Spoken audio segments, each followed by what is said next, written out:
اعوذ باللہ من الشیطان الرجیم بسم اللہ الرحمن الرحیم۔ حضرت ابو سعید خدری رضی اللہ تعالیٰ عنہ سے روایت ہے کہ رسول اللہ صلی اللہ علیہ وسلم نے ارشاد فرمایا، کیا میں تمہیں ایسی چیز نہ بتاؤں جس کے ذریعے اللہ تعالیٰ گناہوں کو معاف فرماتے ہیں اور نیکیوں میں اضافہ فرماتے ہیں؟ صحابہ رضی اللہ تعالیٰ نے عرض کیا، یا رسول اللہ ضرور ارشاد فرمائیں۔ آپ صلی اللہ علیہ وسلم نے فرمایا، طبیعت کی ناگواری کے باوجود مثلاً سردی کے موسم میں اچھی طرح وضو کرنا، مسجد کی طرف کثرت سے قدم اٹھانا اور ایک نماز کے بعد دوسری نماز کے انتظار میں رہنا۔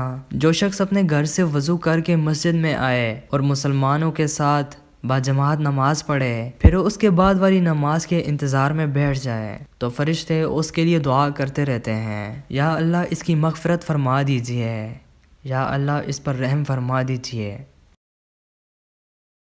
حضرت ابو ہریرہ رضی اللہ تعالیٰ عنہ سے روایت ہے کہ رسول اللہ صلی اللہ علیہ وسلم نے ارشاد فرمایا، کیا میں تمہیں ایسا عمل نہ بتاؤں جن کی وجہ سے اللہ تعالیٰ گناہوں کو مٹاتے ہیں اور درجے بلند فرماتے ہیں؟ صحابہ رضی اللہ تعالیٰ عنہ نے عرض کیا، یا رسول اللہ ضرور بتائیے۔ آپ صلی اللہ علیہ وسلم نے ارشاد فرمایا، ناگواری و مشقت کے باوجود کامل وضو کرنا، مساجد کی طرف کثرت سے قدم اٹھانا اور ایک نماز کے بعد دوسری نماز کے انتظار میں رہنا، یہی حقیقی رباط ہے۔